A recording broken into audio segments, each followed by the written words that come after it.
First, the budget proposes $2.4 billion to fully fund the next generation of weather and environmental satellites. Funding the development and launch of future satellites is absolutely critical to reduce the risk of a potential gap in the weather data in 2017 and beyond. Second, the budget requests $147 million to develop a high-endurance, long-range ocean survey vessel. Immediate action is necessary to maintain our critical ocean observing capabilities. Making this investment this year will enable NOAA to take advantage of the Navy's design work and project management team, which will save taxpayers millions of dollars in acquisition and design cost. For generations, manufacturing has been a key to U.S. innovation, a source of middle-class jobs, and a pillar of our global leadership. Over the last 5 years, America's manufacturers have added more than 870,000 jobs, growing for the first time in decades. Recognizing the importance of manufacturing to our competitiveness, Congress passed the Revitalize American Manufacturing and Innovation Act, which calls for the expansion of the National Network of Manufacturing Innovation, or NNMI. This initiative brings together industry, university researchers, community colleges, NGOs, and government to accelerate the development of cutting-edge manufacturing technologies. Our fiscal year 16 budget requests funding first to support and coordinate current and future NNMI institutes, and second to support 2 institutes led by the Commerce Department, which would focus on manufacturing technologies that industry determines have the most potential. This budget will also provide the International Trade Administration with the resources needed to advance President Obama's robust trade agenda and to help U.S. businesses expand their exports and reach the 95% of customers outside of the United States. Finally, our budget requests $24 million for the renovation of the department's headquarters to enable us to make better use of our space and ultimately to reduce the amount of funds required to house our employees. These priorities only scratch the surface of our department's work to support U.S. businesses, communities, and our economy. I look forward to answering your questions today and to partnering with this committee to keep America open for business. Thank you. Thank you, Madam Secretary. I wanted to ask a couple of questions about the census. I have a lot of constituents who are concerned about the American Community Survey, the intrusiveness of it in a lot of areas that have, and of course the survey response is currently mandatory, and the is that statutory or by your internal administrative rules that the survey is mandatory? I think it's administrative rule that it's mandatory. I'm not sure. I think it's mandatory by statute. I think it's by statute. It is mandatory by statute, so we would need to change the law in order to make it voluntary. And I notice also there's a lot of overlap between the information that the community survey asks and information, for example, that the Internal Revenue Service already has. And estimate, I know that the Commerce Department is predicting that the survey is planning for the census in 2020 to cost less than the last census, but the estimates show that the cost of the census is going to be nearly $13 billion, and we just simply don't have $13 billion to spend on the census. So one way it seems to me that just straightforward way to save money is to use other branches of the government to provide some of that data, and so many of the questions that are asked in that long census form could be obtained from the Internal Revenue Service. Have you worked with the authorizing committee on this? What are you planning on doing in order to ensure that you're using information already collected by other branches of the government to bring down the cost of the census? So, Chairman, one of the major efforts that we have with the 2020 census is the use of what we call administrative records, the ability to use other data that's been collected by the federal government. What we need to do in order to take advantage of that information is we have to test the efficacy of using that. And so that's why our request is so significant this year. It's very much about testing. The 2020 census as it sits today, the 2010 census, as I understand, was pretty much done the way censuses have been done for the prior 30 or 40 years.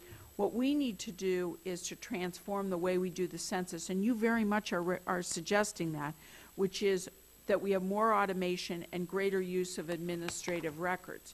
And so we very much want to use other administrative records. What we need to do, though, is test that that will work. In terms of the American Community Survey, we're very much, we respect the privacy and time, privacy of the individuals who fill out the American Community Service, as well as the time that we ask people to take to fill out the survey. It is a survey, though, that is very much used by businesses, by NGOs, by local, state, and federal government. The VA, for example, is a big user of the American Community Survey. It's the only source of data, in many instances, for small and rural communities. So if the ACS were no longer available or no longer used, there's about 60 million Americans that we would not be collecting data on except during the census period. But recognizing the concern about this survey, I did last year call for a complete top-to-bottom review of the survey. What other sources of information could we be using? How frequently do we have to ask questions? Could we ask them less frequently and still have the data be reliable? Could we delete questions?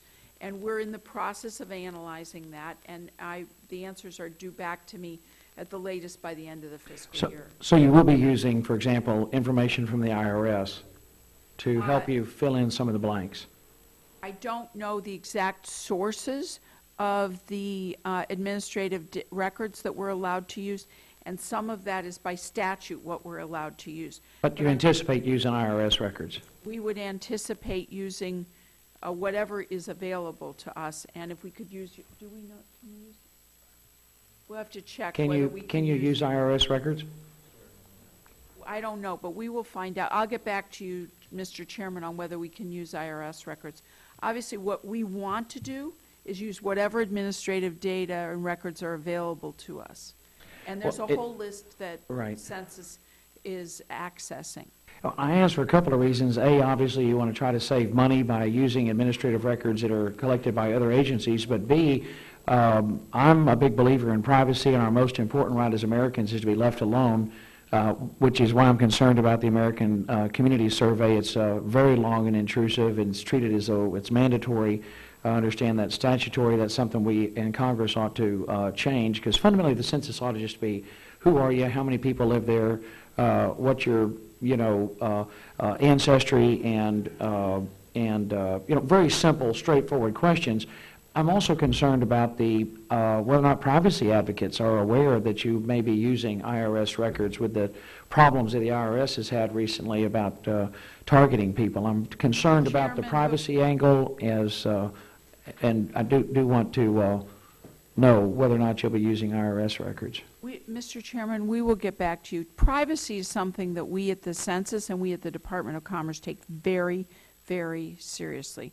We work very hard to protect the data that we have the privilege of having access to, and we work very carefully to make sure that it's being handled in a responsible fashion when we do the things that we're required to do either by statute or by the Constitution. If you understand another way you'll be trying to save money is with allowing people to log on and handle a lot of this online, and if there are 140 million households estimated to participate in the survey, you're going to have a lot of people visiting the website. The Obamacare website had about 250,000 visitors before it just completely melted down. What are you doing to prevent something similar from happening to the census website? So we're in the process of beefing up our systems to be able to handle the volume, but the other thing that we need to do is make sure that we're equally as concerned about the issue of verification, to make sure that when we send out a survey, that someone who, a census survey, someone knows that it's us, it's the government, it's the Census Bureau, it's not someone else. And we also need to have methodologies to authenticate that the person responding is actually who they say they are. There's a lot to be dealt with to make sure that this works online well. It brings me back to what's important is that the Census Bureau very much wants to take advantage, as you said, of how do we save money, how do we do this efficiently. But to do that, we have to invest today. We have to be able to test. Because if we can't prove that it's going to work, then we're not allowed to buy, as I said, what I call the lockdown or the integrity test that will occur in fiscal years 17 and 18. If we can't prove that to the census folks that this will work, we're not able to do the census that way. Then we go back to the more expensive survey, which is sending people to people's houses, which seems ridiculous in a digital world. Thank you. We just simply won't have the money this year. It's going to be a very difficult budget environment. No, I understand. Thank you very much. Mr. Fattah. Well, let me, first of all, Madam Secretary, ask you about the manufacturing initiative. One of my priorities on the subcommittee from over the last few years that I've been the ranking member has been the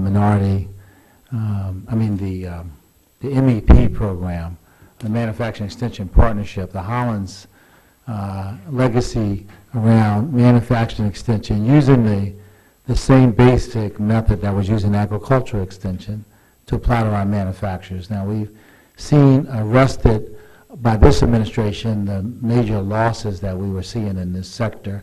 In fact, I recall in the first weeks of the administration, economists aggregated together on the pages of the New York Times saying how this couldn't work and manufacturing couldn't come back.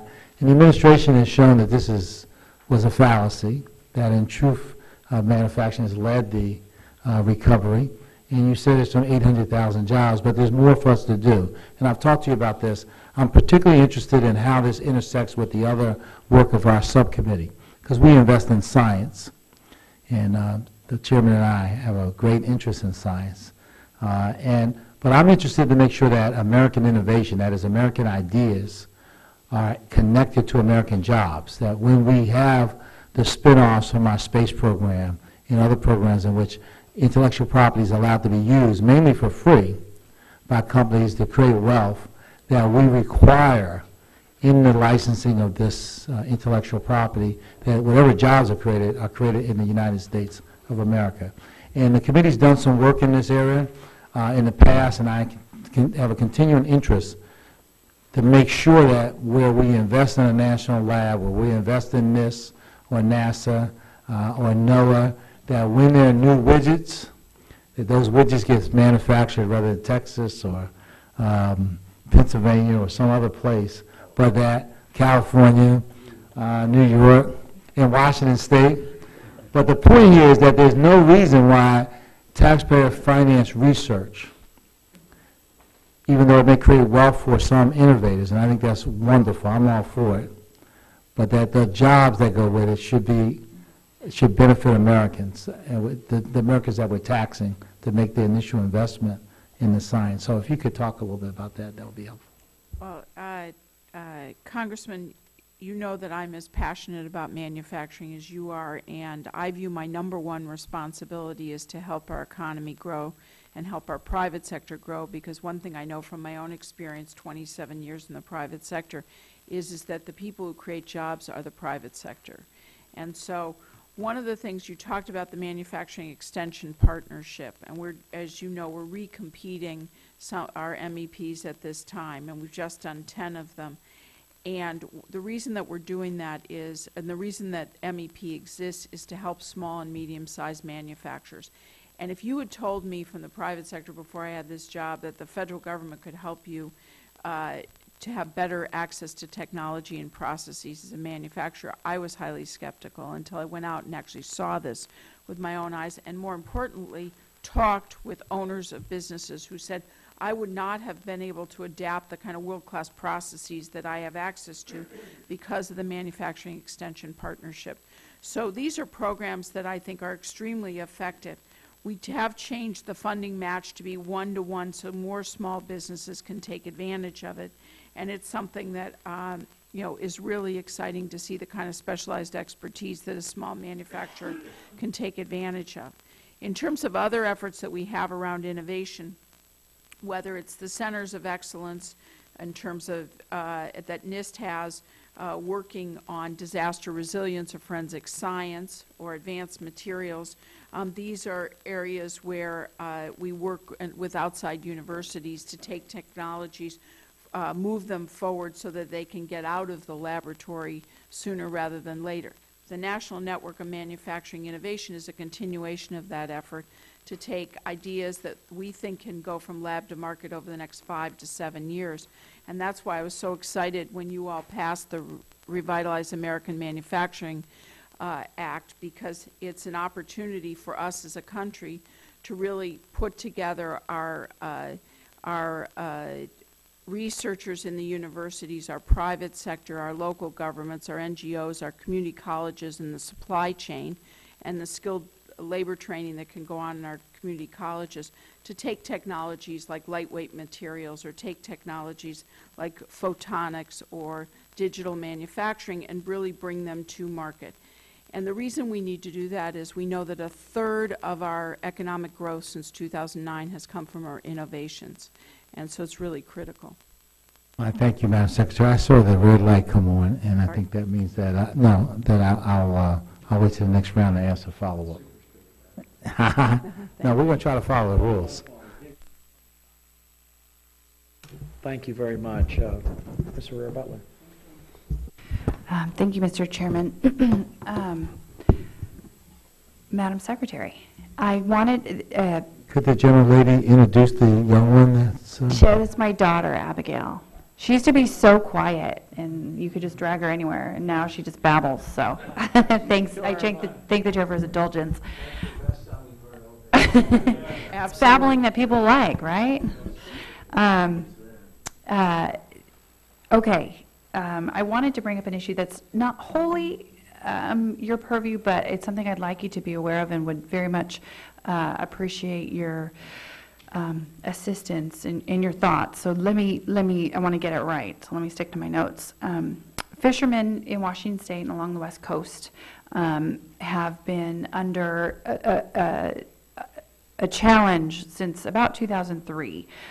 They had, under the ground fish buyback loan, we feel that the terms of the loan are punitive, and so we moved in a bipartisan fashion to change that. And it was actually the end of last year with the NDAA passage, and the President signed into law provisions that fully refinance that loan and offer them at rates that other businesses get, which we feel like is a little bit more appropriate.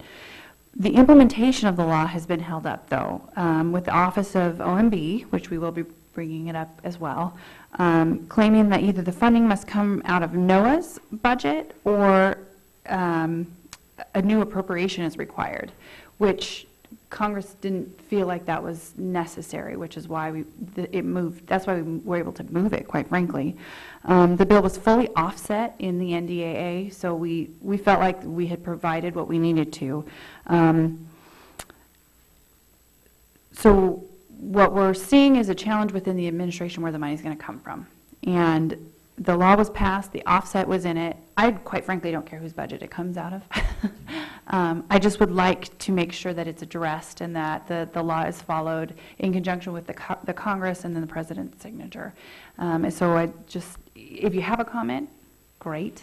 I would just say I'm well aware of this issue, and I know it's important to you. And as I understand, my staff is working with your staff and the committee staff to try and get this addressed. Great. I think that's what we would like. We would just want to make sure that it gets taken care of and that, recognizing the offset was there. And I see everybody behind you, yeah, okay. I know how that works as a former staffer. And I brought this up with the OIG as well. The salmon hatcheries switching issues on the Columbia River are funded through Mitchell Act, and which supports recreational and commercial fisheries in the rural communities. I'm along the Columbia River and then out to the Pacific Ocean, so that's almost my entire district. These are incredibly they provide a lot of jobs and resources in my local area. I was really upset to see NOAA requested a decrease of nearly $3 million to the salmon management account. And those reductions actually target the Mitchell Act hatcheries. So even under level funding, we know that the number of fish released is decreasing and the costs are going up.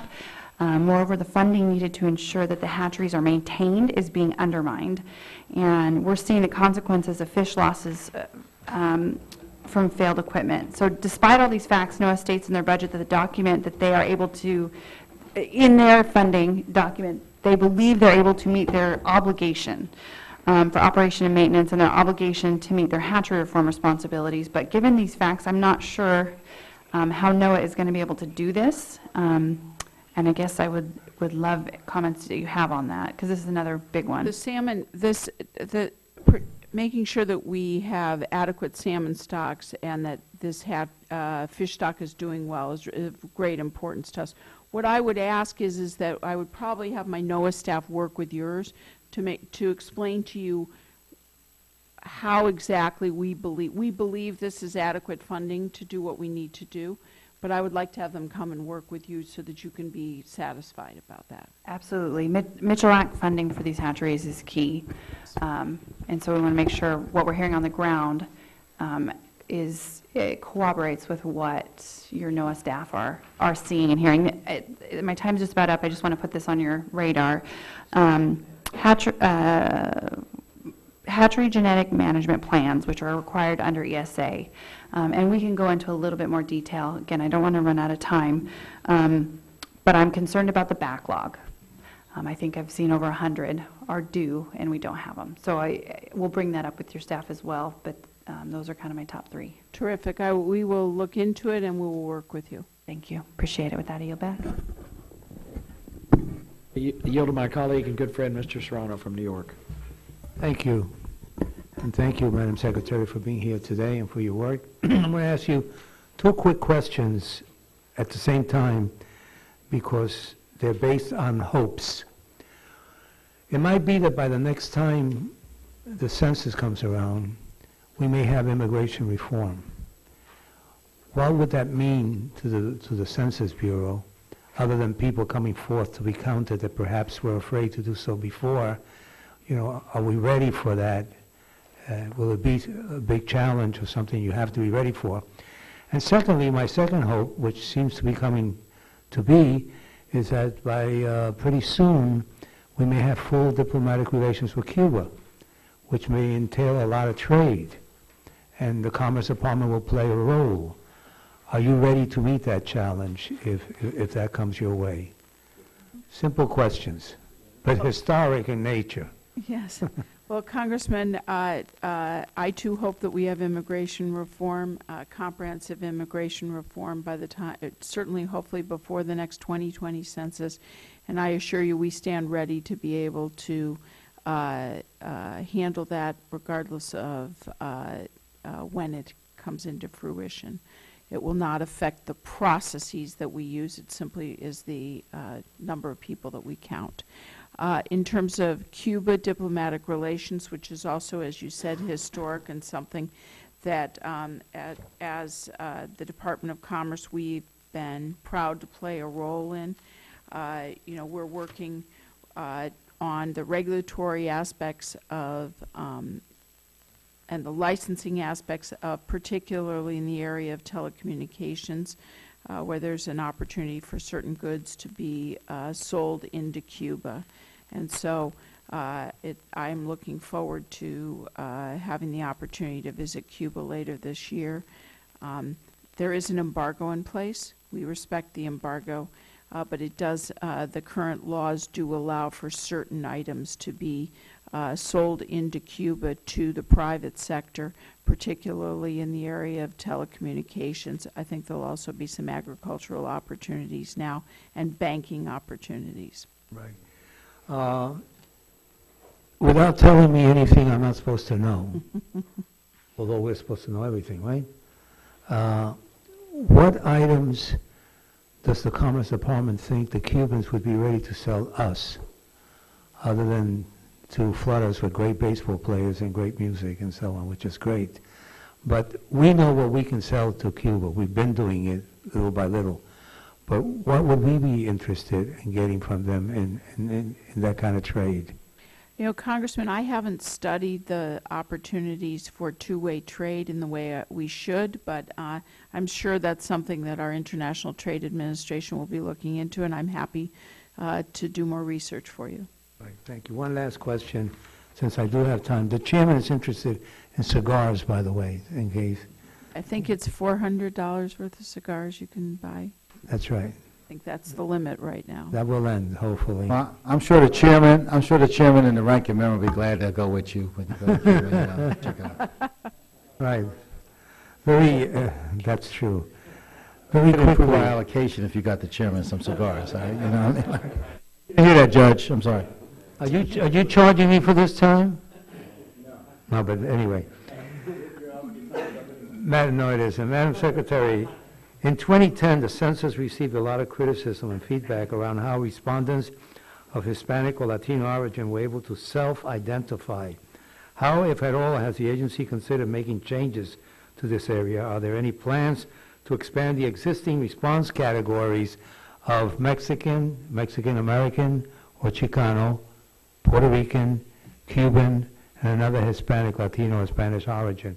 And have you been in conversations with any groups concerning those changes or petitions for changes? Well, Congressman, we're committed to accurately measuring how people self-identify their race and origin. And we tested an approach in 2020, and we're building on the research of that we tested in 2010, and we're building on that for 2020. We've been actively working with stakeholders, and in fact, we've just put out a big Federal Register notice on this issue. So we're trying to make sure that we get this right, because we're very much committed to an accurate census. Thank you, Mr. Chairman. Judge Carter? Thank you, Mr. Chairman. I apologize for being late. I've got a bill on the floor. Thank you very much for being here. I'm from Texas, as my colleague from Texas pointed out, and energy export remains a major driver of the Texas economy. The Obama administration's regulatory policies threaten to impair this vital part of our trade economy. How does your agency expect our nation to be able to expand trade to reach foreign markets if the regulatory burden here at home cripples those industries? And with these concerns in mind, what are the challenges to encouraging direct foreign investment in domestic industries? Well, I'll start with the last part and then talk about our export initiative. But first, in terms of foreign direct investment, we run a program called Select USA. In fact, I'm quite excited. I got a report on an update this morning about Select USA. This is the first ever effort by the federal government of the United States to welcome investment by foreign companies into the United States. And what we do know is about 5.6 million Americans today are employed by U.S. subsidiaries of foreign companies. So Select USA is both is populated by people in 32 key markets that we want to attract investment from. And it's also, we also put on a summit. So the folks, our foreign commercial service officers that work for on Select USA are helping those companies invest here in the United States. And then we have staff here in the United States helping them navigate our federal system. But obviously we don't prefer one state over another. Then we also run a summit once every 18 months. The second annual summit will be March 23rd and 24th. You're all invited. We'll have about 1,200 attendees. The goal is 2,500 attendees and about 1,200 companies to join us for that. These are companies interested in investing in the United States. So we have a robust effort to reach out to foreign companies to invest in the United States. In terms of helping American businesses export, that falls under our Foreign Commercial Service and our U.S. Export Assistance Center and our National Export Initiative, which we just revitalized this year. Took a look at what we've been doing over the last 3 or 4 years and tried to update it to grow exports. And you know we hit record exports this year at $2.35 trillion. So we work both to attract foreign direct investment as well as helping American businesses, particularly small and medium-sized businesses that need help to understand what market. Our U.S. Export Assistance Centers, which there are 108, I think, in the United States, they help American businesses identify what countries their products are competitive in, and then our Foreign Commercial Service officers, which are in-country in 75 countries around the world, help those companies then navigate the local regulations, the local rules, et cetera, to be able to do business there. You didn't answer my question about the United States regulatory burden and how it affects trade and commerce. Well, to date, what we're finding in terms of interest in investing in the United States, it's extremely high. We're the #1 place in the world by A.T. Kearney, by Goldman Sachs, to invest in the U.S. So in terms of regulatory burden, it doesn't appear that that seems to be an impediment at this time for companies being interested in investing in the U.S. But President Obama has asked his head of OIRA and each and every one of us running our departments to look at our regulatory burden and to assess whether, on a cost-benefit basis, whether that our regulations are working and are worth it and are effective. And we've been doing that here at the Department of Commerce. For the most part, that would affect, for example, 2 different areas. First, fisheries. How does it affect our fisheries and how we regulate our fisheries? And the second area is really our licensing at BIS. At BIS, if you have a dual-use product that we're trying to sell outside the United States, there's what's going on is what's called export control reform. Something like 30,000 plus items have gone from being really, really restricted to being sold outside the United States to a much lower standard, which is what we manage. And so BIS has gone from now 25,000 licenses to, our estimate is in fiscal year 16, about 50,000 licenses a year. So we're trying to lower the regulatory burden to encourage exports, as well as foreign direct investment. Thank you, Mr. Chairman. Thank you, Judge. Mr. Honda. Thank you, Mr. Chairman, and thank you for being here, Madam Secretary. You made the comments on the NNMI and on MEP, which were very positive, and it's, I'm grateful for that. And under the NNMI, you in your testimony indicated that the Department of Commerce would be looking at 2 selections for sites, and I was just curious as how is that choice? How are those choices going to be made? Who will be part of that? And do you know when these choices will be effected?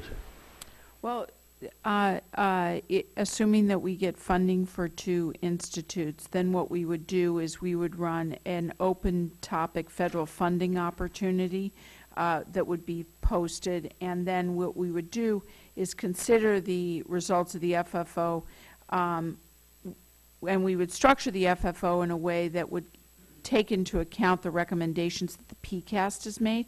You know, the President's Advanced Manufacturing Partnership has also made. They've recommended various technologies. The idea being our goal is really to have industry decide what are the technologies that ought to be in the Department of Commerce institutes, as opposed to at the Department of Defense and the Department of Energy, they're choosing the technologies that they would like to see go from lab to market. We view that our role would be more to take our cues from industry. And based upon that process, then the outcome of the decisions would make more clear the sites or the regions that That would help determine topics, and then we would use those topics to run a competition where consortia would come together regionally. It seems that to date, the consortia being put together, they're pretty broad, actually, in terms of their geography. They tend to end up locating one place, but the groups that come together tend to often be broad based upon the researchers needed to bring the ideas from lab to market. Okay, I've always been wanting to make sure that we fully fund this process, so hopefully we move forward on a fully funded. I hope so too. On the USPTO, we were fortunate to have the Department of Commerce locate in Silicon Valley, and which city that was arm wrestling among the cities in the district, but we're very fortunate to have the USPTO's place at the office there. Having said that, since that selection was made, sequestration came in, and USPTO is fully funded through fees, which is not part of the tax dollar budget process. However, in spite of the fact that it's fully funded by fees, it was affected by sequestration. How will you help us build a firewall around that fund so that if there is another episode of sequestration, that we can build a firewall around agencies that are fully funded by fees and not be affected by sequestration? Well, sequestration, was very destructive to the Department of Commerce, and particularly destructive to the Patent and Trademark Office. In terms of its effect on the Patent and Trademark Office, basically when sequestration came down, the only real flexibility in terms of cutting that we had at that time was to cut our investment in IT. And so, first of all, it was sort of a double whammy. If you think about it, PTO, as you said, is fully funded by fees, so the idea of sequestration doesn't make any sense, because I don't know where that money went to, but it's not accessible to PTO. But folks seeking a patent or a trademark put up fees in order to get their patent and trademark adjudicated, so that's kind of nuts. And the second thing is that our IT systems, it's really critical. We're working now on something called patent end-to-end. One of the issues that's often brought up about our patent and trademarks office is its backlog, or how long until we have a first adjudication and how long till a final adjudication. We have a target of 10 months to first adjudication and 20 months to final adjudication. If we were to have sequestration and then not have access to the money that third parties have paid as fees in to actually adjudicate a patent, the thing that would probably get cut is our systems, and the systems are the very things that help us actually systems and training and number of patent adjudicators are kind of the three inputs to how fast you can do patent adjudication. So it would kind of be a double whammy to the Patent and Trademark Office.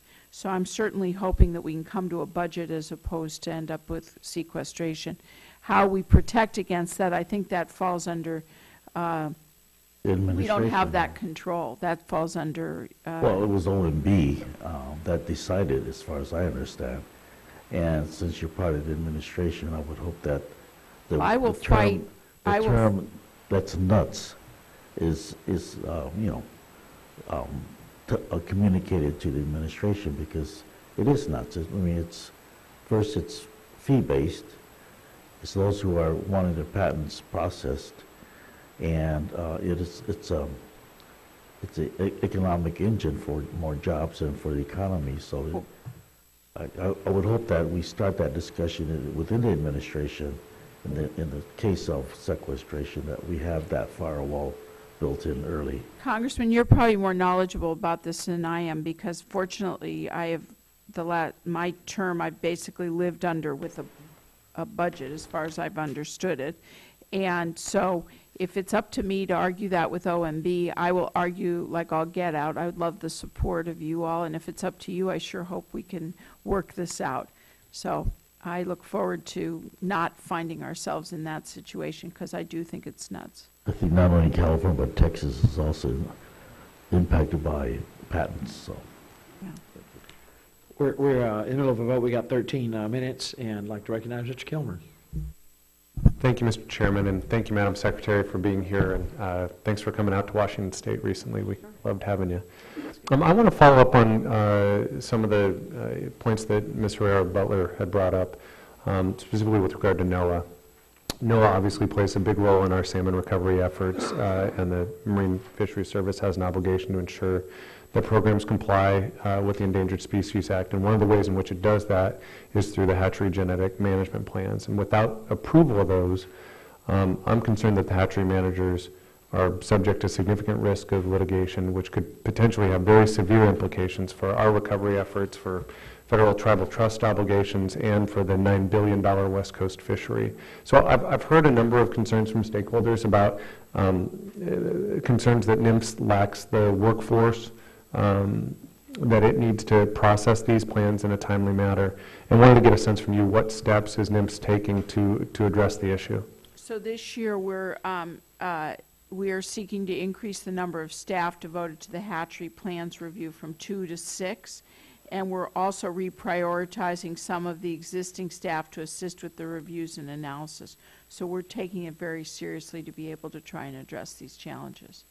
Thank you. It's certainly a big area of concern in our area.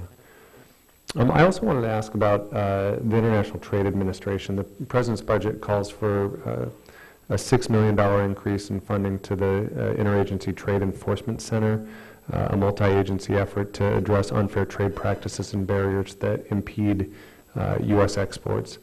So how has that Interagency Trade Enforcement Center affected the administration's ability to identify and challenge unfair trade practices? And how will that funding increase affect the ability of American-made goods and services to remain competitive internationally? So what ITEC does is it really helps us identify areas for enforcement, and then also does research for cases during enforcement. And what we need is we need more language proficient trade analysts. Mm-hmm. We need more subject matter experts, so that the budget calls for 15 new positions. And you know, fundamentally, in a world where we have more trade agreements, we need more enforcement, because we have folks that are trying to avoid and evade our trade agreements. Thank you. You touched on, with my time remaining, you touched on IT issues. There are a number of members of Congress, myself among them, who are very interested in IT procurement reform.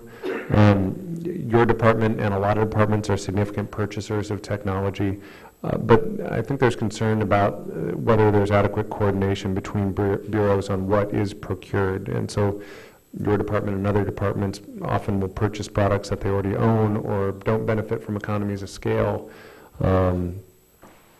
Lack interoperability among products. So are there any internal initiatives that you can share with us that would eliminate some of the redundancy in IT programs and ensure you know, a more coordinated and standard-based approach to IT procurement? Yes, thank you for asking. You know, Congressman, when I arrived, our IT situation was it was pretty good at the bureaus, but really pretty awful at the Office of the Secretary and in kind of the central office, if you will. We have been fortunate to be able to bring in a new CIO, and he's really put together a plan overhauling not just our security risk management, but also our procurement. So he's working with our Chief Financial Officer, who's sitting behind me, to understand what are our opportunities for bulk buying of equipment, of software, of different programs. And in fact, I've already seen in certain software that we've needed to use for customer management, that process come into effect. I'm not saying where we need to be. I'm suggesting that we have a really strong initiative in place to really better manage this effort, but we have work to do. Thank you. And I yield back. Thank you, Chairman. Thank you very much. I really just want to zero in on one area where I think we'll wrap up after this. That's correct. And I have one 10-second area. Okay. You want me to go first? Go ahead, sure. As we discussed when we met, I'm very interested in working with you to pursue this neurotechnology sector as an industry. I'm going to be in Israel next week, in Tel Aviv at the Brain Tech Israel Conference. But there's a growing industry internationally, but America leads, and we should continue to focus on how to develop these businesses, focused on brain-related health issues. And I look forward to an opportunity, as you indicated, for us to put together some of the industry representatives with you to talk about what we can do as a country to work in this space. All right? Thank you very much. I look forward to that. Thank you, Chuck. I want to ask about the Internet. The National Telecommunications and Information Administration has contracted with the Internet Corporation for assigned names and numbers since, as I recall, almost the beginning of the Internet when the Defense Department first ran it, but it has always been controlled by the United States. This is an American-owned company, and the administration recently came out with a proposal to shift that over to a global multi-stakeholder model. What would be the role of foreign governments and international organizations like the United Nations in the new planned model? Mr. Chairman, the goal is this is not to be a government-run effort. This is meant to be a multi-stakeholder effort. And just let me step back for a minute and say, look, our role, NTIA's role, has been one of stewardship. We are committed to a free and open Internet. And what we've done is set up, and I met, in fact, this week with the head of ICANN, and we laid down a set of criteria that are absolutely essential to be met before we would give up our stewardship role at this point. You know, one is it's got to be a reliable multi-stakeholder model that is not government-led. It's got to be able to do its function of providing a secure, stable, and resilient Internet domain name process. It's got to be able to service its customers. It's got to be able to support an open and free Internet. So we're waiting now for their proposal back as to how they would do that and also how they would assure that governments are not going to hijack the Internet. But when you say multi-stakeholder, that includes either foreign companies or foreign governments' involvement, either directly or indirectly. Multi-stakeholder is just what it sounds like. It's a broad group of constituents in the Internet world, but it's not meant, yes, it is international. International, that's what I was concerned about. Right. Because the Chinese, of course, are aggressively censoring the Internet. I'm strongly opposed to this FCC regulation that just came out. It's not, I'm deeply concerned that this, obviously this regulation that the FCC's just come out with is going to put the government in a position to regulate the Internet like a utility. And Internet's thrive because it's free and unregulated. And what role would countries like China have, or companies owned and operated within China have, in the administration of the Internet under this proposal? So, Mr. Chairman, that's what we're waiting for a proposal to understand. Is it from ICANN? ICANN is, our role is in the IANA transition. IANA is the domain name process. We supervise that process. ICANN actually runs that process today, and we have a supervisory contract with them.